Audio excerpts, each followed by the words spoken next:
Eric, you got the first movie up. It's called The Rule of Jenny Penn, and it centers on this arrogant judge, Stefan Mortensen, played by Geoffrey Rush. He has a near fatal stroke. He's now confined to a retirement home, partially paralyzed, and he's resistant to the staff, and he's distant from his roommate. This guy Mortensen, he clashes with a seemingly nice resident named Dave, played by John Lithgow. But then this guy Dave secretly terrorizes the home with a sadistic game called, quote, The Rule of Jenny Penn, while wielding his dementia doll as an instrument of cruelty. This movie runs 103 minutes. It hits theaters March 7th.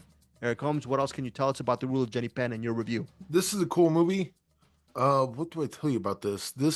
So it's kind of a serial killer movie in an old folks home. Because John Lithgow's the serial killer. Where I'm kind of torn is that I don't know that John Lithgow is the killer. I Okay. think, and this isn't like a twist at the end or anything. This is kind of like how the movie's sort of playing with his character.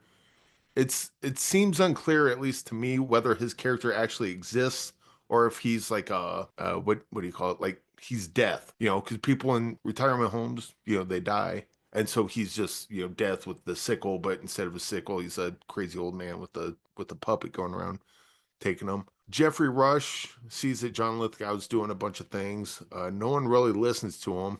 And then we get a part that we get a part where Jeffrey Rush is like doing cognitive tests, which I should probably get one done today. Fail miserably at it, but he's doing a cognitive test and he seems to be passing it. But then like a camera goes to a different angle and you see like he's doing the clock and he's like writing the numbers like off the clock. So it's hard.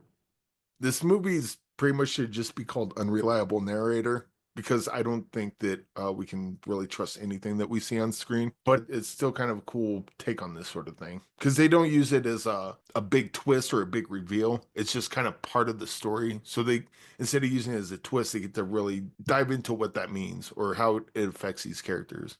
And it's really interesting way to go about this. Okay, The Rule of Jenny Penn. It's directed by, I wrote the guy's name down. It's co-written, and directed by James Ashcroft. Currently on Rotten Tomatoes, it has a 76% rating. Eric, what is your rating and final thoughts on The Rule of Jenny Penn?